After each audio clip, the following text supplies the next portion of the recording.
Are you filming? Okay, so what I'm going to do here is I'm going to make a spring snare.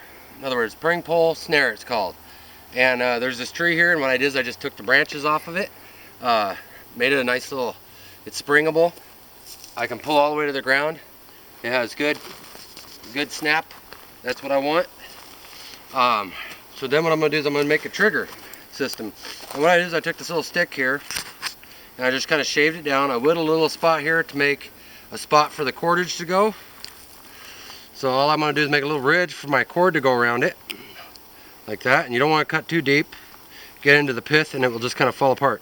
So now I got this little snare trigger started. Okay, so I'm going to put that down on the ground. Hold on a second, I'm going to look for something. Oh, this will work. Perfect.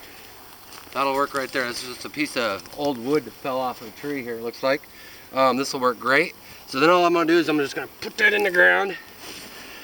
And the way you want to do this is you want this to point towards your snare. This is the trigger system. I'll take the back of my knife, turn it into, and you never put your knife in the ground like that. Sorry, I just did that. It was dumb. And you want this to come down, and you want it to have good snag. I left this little crook on here to actually hold my cordage in place. Now the thing is, a lot of people won't have cordage. This is really dry, so it'd be hard to find good natural cordage I could find off of the roots or something. I'd have to dig quite a bit, and there's a lot of overgrowth. So all I'm going to do is I'm just going to take my shirt off, and I'm going to use part of my shirt for the cordage. So all I'm going to do is take this off like this, and all I want to do is use the bottom of my shirt, and I'll make enough cordage to make a little trap out of this. So then all I would do is I'd poke my knife through like that, make a nice hole, and just follow it through with my hand, cut it off, and all I want to do is just I'm making my own cordage out of this material. And it's hard to rip, so it's going to hold good. You get to your seam, you might have to cut a little bit, make sure you got a really sharp knife, that makes it safe. And I'm just going to pull it down and actually separate, make my own line of cordage here. And you can also use this for bandages or whatever you need to. You know, a lot of people don't like to destroy their gear or what they have, but you can't think of it as destroying. You got to think of utilization, and you do what you got to do to survive any situation, whether it's destroy what you're wearing. But see, I'm making it so it's still usable. I can still use my shirt. I didn't destroy it that bad. I can still put it on, and it'll still cover me. So I didn't hurt it at all. It's just a little shorter. Can't even tell. So now I got myself a little piece of cordage. Now the proper way to do this would be to actually, if you got a loose spot like that, it's a little smaller, just wrap it, tie it into a little knot here on the back side of where the dip is, and that'll get a little bit stronger to it. So then what I'm going to do is I'm going to make this into a snare. I got a little bit extra here, so I can pull that out. And by a snare, you want it to slip. And what a guy should do is actually get this really wet. It makes it easier to slide. But what I'm going to do is I'm just going to make myself a little loop, and I'm just going to give you a demonstration of what I would do if I was in the wild. And if you didn't have water, you know, you could urinate on it and get it moist that way. There's a lot of things to do. So that's a really good way to do it. You know, it's a good tool. It's not good to drink, but it's a good tool to utilize. So I made a little snare here. So now, see, that's what you would call that is a slip knot.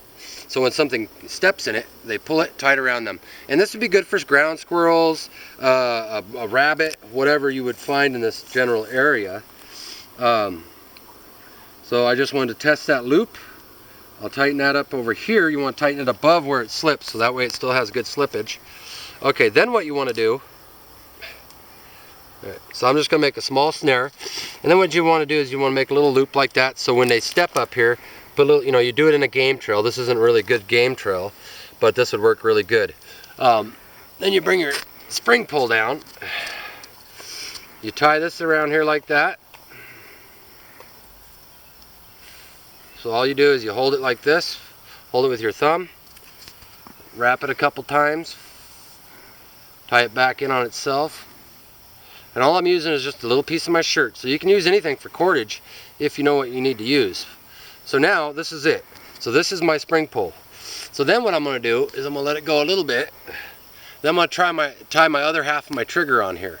And to get that to stay in the little notch I carved out, I don't know if you can see it, little notch that I carved out right here. I'll twist this and make it a little bit tighter, a little bit stronger. And then what you would do is wrap it a couple times, tuck it under,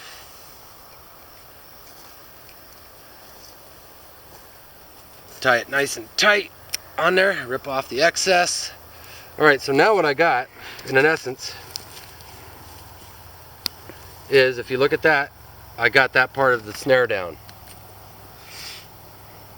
So that's kind of what I'm looking for. So what I'm doing here is I'm just testing the strength of this, looking for any loose spots, because I don't want to set it and go through all the work and then have it break right here.